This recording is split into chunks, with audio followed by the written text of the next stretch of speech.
Hello बच्चों, स्वागत है सभी लोगों का आज के क्लास में। तो कैसे हैं आप लोग? चलिए आज हम लोग पार्ट नंबर 2 देखते हैं, क्लास 8 साइंस का chapter conservation of plant and animal का। बाबू पार्ट नंबर 2 में आज हम लोगों को देखना है कॉन्सिक्वेंसेस ऑफ डिफॉरेस्टेशन, यानी कि डिफॉरेस्टेशन का क्या दुष्प्रभाव पड़ रहा है हमारे जीवन में, हमारे इन्वायरमेंट में, उसके बारे में जानना है बाबू और समझना है।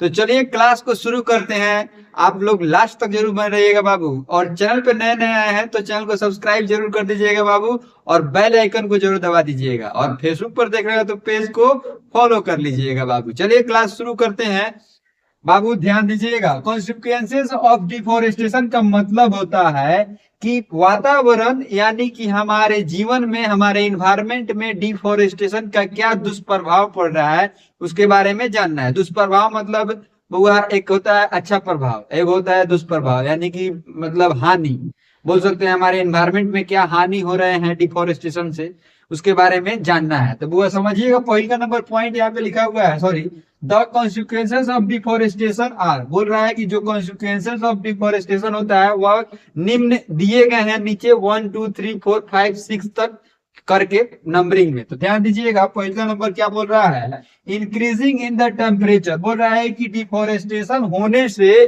टेम्परेचर का इंक्रीजमेंट हो रहा है, यानी कि टेम्परेचर बहुत ज्यादा हाई मात्रा में बढ़ रहे हैं। वही कारण होता है लीडिंग टू ग्लोबल वार्मिंग। यही कारण है कि ग्लोबल वार्मिंग हुआ बहुत भारी मात्रा में हमारे इन्वायरमेंट में हो रहे हैं, ग्लोबल वार्मिंग। ठीक है ना, इसके बारे में हुआ, ग्लोबल वार्मिंग के बारे में आप लोगों को 7th 6 में ही आप लोग पढ़े हुएगा ग्लोबल वार्मिंग के बारे में बहुत विस्तार से।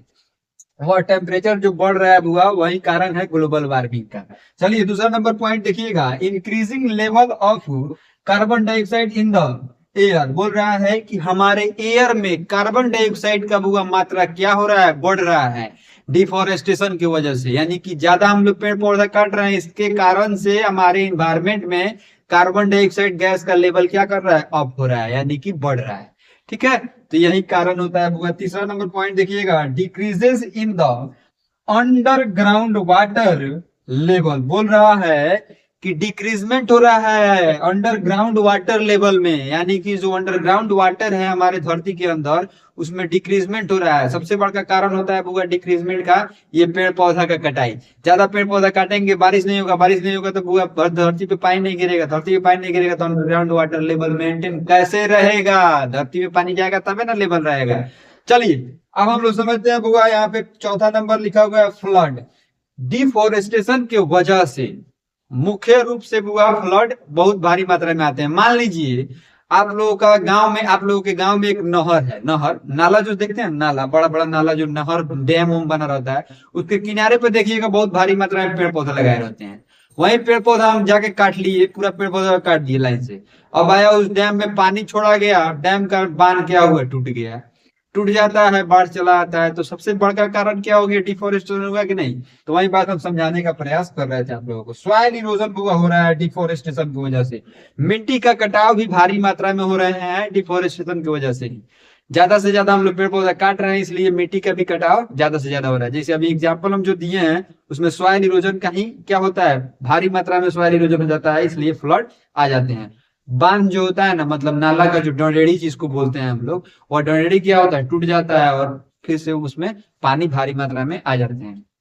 चलिए 6 नंबर पॉइंट देखिएगा, animal life is affected by deforestation. बोल रहा है कि जीव जंतुओं का भी लाइफ क्या हो रहा है, इफेक्ट हो रहा है डिफोरेस्टेशन की वजह से, एनिमल का लाइफ। ठीक है, तो ये समझने वाली बात थी।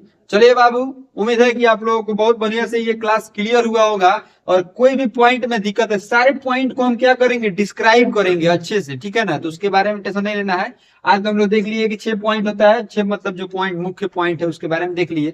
अब हम लोग देखेंगे increasing in the temperature loading to sorry leading to the global warming के बारे में विस्तार से देखेंगे। ठीक है, कोशिश करेंगे विस्तार से बताने का, देख लेंगे, अगर अच्छा से रहेगा तो उसको बता नहीं दिया जाएगा, नहीं तो इतना से काम आप लोगों का हो जाएगा।